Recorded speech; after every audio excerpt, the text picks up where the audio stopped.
Point number 9 है, do not partner with cynics and pessimists, their beliefs are self fulfilling. अब हमको ये समझना है कि साइनिक्स और पेसिमिस्ट आखिर होते क्या है। साइनिक्स एक पर्सनालिटी टाइप है, एक मेंटालिटी है जिसमें उनको ये लगता है कि कोई भी इंसान कुछ भी अगर करता है तो वो सिर्फ अपने लिए करता है, वो कभी किसी का मदद नहीं करता है, कभी किसी को सपोर्ट नहीं करता है। आपको ऐसे लोगों से दूर रहना है। तो उनके साथ अगर आप कुछ नया करना चाहते हैं, कुछ बड़ा करना चाहते हैं, तो वो कभी भी आपको सपोर्ट नहीं करेंगे। वो आपको हमेशा प्रॉब्लम्स बताएंगे, वो आपको ये बताएंगे कि क्यों आपको ये काम नहीं करना चाहिए। आपको ऐसे लोगों से भी दूरी रहना, क्योंकि ऐसे लोगों का बिलीफ बहुत ही ज़्यादा सेल्फ फुलफिलिंग होता है। वो कभी कुछ बड़ा करना ही नहीं चाहते, वो ना खुद कुछ बड़ा करेंगे ना आपको करने देंगे, इसीलिए आप उनसे दूर ही रहिए तो आपके लिए अच्छा होगा। पॉइंट नंबर 11 है, learn to sell and learn to build, and if you know both then you are unstoppable. आपको कुछ बेचना सीखना चाहिए और कुछ बनाना सीखना चाहिए। जब आप ये दोनों चीज़ करते हैं तभी आप समाज को, आप सोसाइटी को वैल्यू दे रहे होते हैं, और जब आप वैल्यू देते हैं तभी आपको रिटर्न में वेल्थ मिलता है, पैसा मिलता है, सक्सेस मिलता है। और अगर आपको ये दोनों आता है तब फिर आपको सक्सेसफुल होने से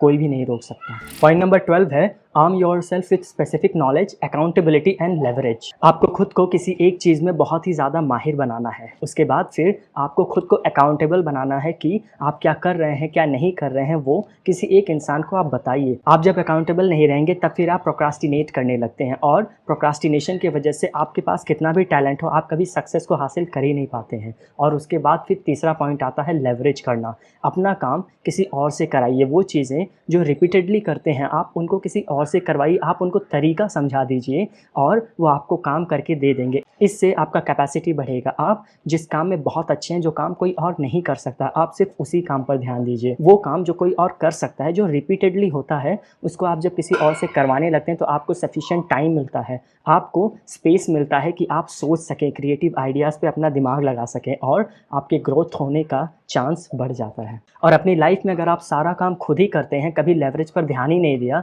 तो आप इतना जान लीजिए कि बिना लेवरेज के आप कोई बड़ा काम कभी नहीं कर पाएंगे। आप अकेले सिर्फ एक आदमी का ही काम कर सकते हैं, लेकिन जब आप लेवरेज करना शुरू कर देंगे तो आपके पीछे हज़ारों लोग काम करने वाले रहेंगे। आप उनको डायरेक्शन दिखाइए, काम उनको करने दीजिए, नाम आपका बनेगा। पॉइंट नंबर 13 है, specific knowledge is a knowledge for that you cannot be trained for. आपको स्पेसिफिक नॉलेज कोई सिखाता नहीं है। अगर सोसाइटी किसी को स्पेसिफिक नॉलेज सिखा सकती है तो फिर आप बहुत ही आसानी से रिप्लेस किए जा सकते हैं। आप कहीं काम कर रहे हैं, किसी और को वो स्पेसिफिक नॉलेज सिखाकर फिर वो आपका काम दे देंगे, और फिर उस आदमी को भी बाद में वो हटा सकते हैं। लेकिन जो नॉलेज आप खुद सीखते हैं, जो टैलेंट आपके अंदर होता है, उसको कोई जल्दी रिप्लेस नहीं कर पाता है। इसीलिए आपको स्पेसिफिक नॉलेज, अपना स्पेसिफिक टैलेंट खुद तैयार करना है, ऐसा टैलेंट जिसको आसानी से कोई रिप्लेस ना कर पाए। पॉइंट नंबर 14 है, specific knowledge can be found by pursuing your genuine curiosity and passion rather than whatever is hot right now. आप जब खुद को अच्छे से समझते हैं कि मेरा क्यूरियोसिटी क्या है, मैं किन चीज़ों को जानने के लिए हमेशा परेशान रहता हूँ, और फिर मेरा पैशन क्या है, वो कौन सा एक चीज़ है जिसको करते हुए मैं कभी थकता नहीं हूँ, कौन सा काम है जो समाज के लाइफ में वैल्यू ऐड करता है, सोसाइटी के लाइफ में वैल्यू ऐड करता है, और उसको करते हुए मैं कभी थकता नहीं हूँ, और जब उसमें मेरा पैशन रहेगा तो मैं उसको बहुत अच्छे से कर पाऊँगा। तभी आपको उस एक चीज़ को समझकर उसके पीछे अच्छे से मेहनत करना चाहिए, जो कि आपका स्पेसिफिक नॉलेज बनेगा। और अगर आप बार बार ट्रेंड के पीछे जाते हैं कि मार्केट में अभी क्या चल रहा है, मैं उसको फॉलो करूँ, तो आप कभी भी अपने पैशन को नहीं समझ पाएंगे। आप कभी भी एक स्पेसिफिक नॉलेज अपने अंदर तैयार नहीं कर पाएंगे, तो आप फिर वही बनेंगे जिसको सोसाइटी बड़े ही आसानी से रिप्लेस कर सकती है। पॉइंट नंबर 15 है, building specific knowledge will feel like play to you but it will be work for others. आप जब अपने पैशन को लेकर के अपना स्पेसिफिक नॉलेज बनाएंगे तब फिर ये आपके लिए खेल बन जाएगा। आप बड़े ही एंजॉयमेंट के साथ उस चीज़ को सीख कर उसमें माहिर बन जाएंगे, लेकिन दुनिया वालों को ये काम दिखेगा। उनको लगेगा कि इंसान कितना मेहनत कर रहा है, बहुत ही मेहनत के साथ ही आगे बढ़ रहा है, तब फिर इसका सपोर्ट करना चाहिए। लेकिन आप अपने लाइफ को एंजॉय कर रहे होंगे आगे बढ़ते हुए। पॉइंट नंबर 16 है, when specific knowledge is taught it's through apprenticeship not schools. जब भी कोई स्पेसिफिक नॉलेज सिखाया जाता है किसी को, तो वो अप्रेंटिसशिप के थ्रू सिखाया जाता है। एज एन एग्जाम्पल, चाणक्य ने चंद्रगुप्त को तैयार किया था। अगर चंद्रगुप्त स्कूल में तैयार होता, कॉलेज में तैयार होता, तो उसके जैसे हज़ारों चंद्रगुप्त तैयार हो सकते थे। लेकिन चंद्रगुप्त को अकेले एक चाणक्य ने तैयार किया था और उसको फिर एक सम्राट बना दिया। इसीलिए आप स्पेसिफिक नॉलेज को स्कूल में नहीं सीख सकते। उसके लिए या तो आपको खुद अकेले आगे बढ़ के सीखना होगा, या फिर आपको उस टीचर को पकड़ना होगा जो कि वही काम कर रहा है जो आप करना चाहते हैं, जो आप अपने लाइफ में बनना चाहते हैं। पॉइंट नंबर 17 है specific knowledge is highly technical और creative, it can not be outsourced और ऑटोमेटेड। जिस स्पेसिफिक नॉलेज का हम यहाँ पर बात कर रहे हैं वो बहुत ही ज़्यादा टेक्निकल और क्रिएटिव होता है। उसको ना तो आप आउटसोर्स कर सकते हैं, यानी आप किसी और से नहीं करवा सकते, और उसको आप ऑटोमेट भी नहीं कर सकते, उसको आप मशीन से भी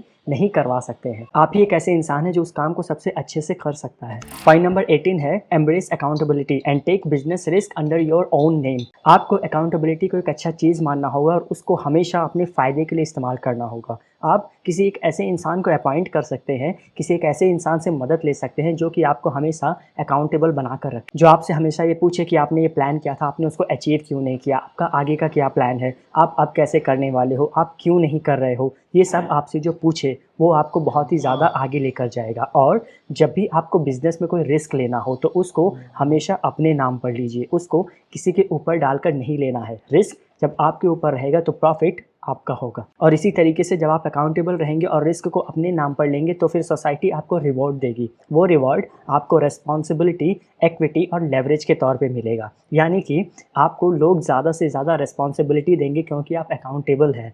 उसके बाद फिर आपको इक्विटी मिलेगा। कोई भी बिज़नेस जो आप स्टार्ट किए हैं उसमें आपका ज़्यादा से ज़्यादा शेयर होगा। और उसके बाद फिर सबसे लास्ट है लेवरेज। लोग अपना काम आपसे करवाना चाहेंगे और जाहिर सी बात है जब वो अपना काम आपसे करवाएंगे तो आपको उसके बदले में ये मिलने वाला है। पॉइंट नंबर 19 है the most accountable peoples have singular public and risky brand. As an example Elon Musk. वो लोग जो बहुत ही ज़्यादा अकाउंटेबल हैं उनका पर्सनल ब्रांड बहुत ही बड़ा होता है और रिस्की भी होता है। वो लोग सीधे पब्लिक में अनाउंस कर देते हैं कि मैं ये काम करने वाला हूँ, जैसे कि एलॉन मस्क करते हैं। वो अपना टारगेट बता देते हैं कि मैं इस समय तक ये काम करूँगा ट्विटर पे, और उसके बाद फिर वो अगर नहीं कर पाते हैं तो उनको बेइज्जती सहना पड़ेगा। लेकिन वो पूरा एनर्जी अपना डाल देते हैं, पूरा टाइम डाल देते हैं, पूरा हार्ड वर्क करते हैं उस टारगेट को अचीव करने के लिए। और वो टारगेट इतना बड़ा होता है कि इन केस अगर वो अचीव नहीं भी करते हैं तो पब्लिक उनको क्रिटिसाइज़ करने के बजाय उनको हमेशा सपोर्ट ही करती है कि आपने इतना बड़ा टारगेट रखा है, ह्यूमैनिटी को आप इतना आगे लेकर जा रहे हैं, तो हम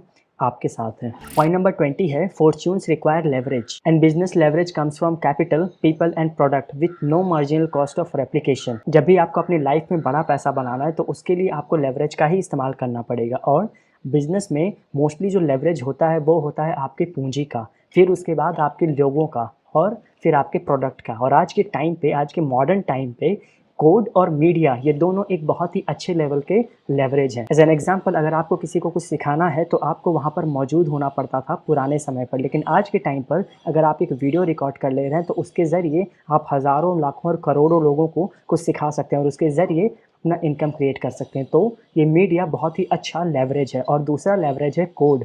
आप कोई भी काम करने के लिए या तो वहाँ पर खुद मौजूद रहिए, स्पेशली कैलकुलेशन वाला काम, या तो आप वहाँ पर खुद मौजूद रहिए, कैलकुलेशन करिए, या फिर आप कोड लिख दीजिए और उसके बाद फिर वो कोड आपके लिए सारा काम करेगा। वो बहुत ही अच्छा लेवरेज है आज के टाइम। तो फिर इस वीडियो में हम यहीं तक रखते हैं और उसके बाद फिर ये वीडियो आपको कैसा लगा और ये सीरीज़ आपको कैसा लग रहा है, इसमें जो नॉलेज मैं आपको देना चाह रहा हूँ वो सही है, आपके लिए वैल्यूएबल है कि नहीं, आप कमेंट करके बताइए। वीडियो को लाइक करिए, चैनल को सब्सक्राइब करिए और शेयर करिए अपने उन दोस्तों के साथ जिनको इससे फ़ायदा हो सकता है। चलिए मिलते हैं अगले वाले वीडियो में, तब तक के लिए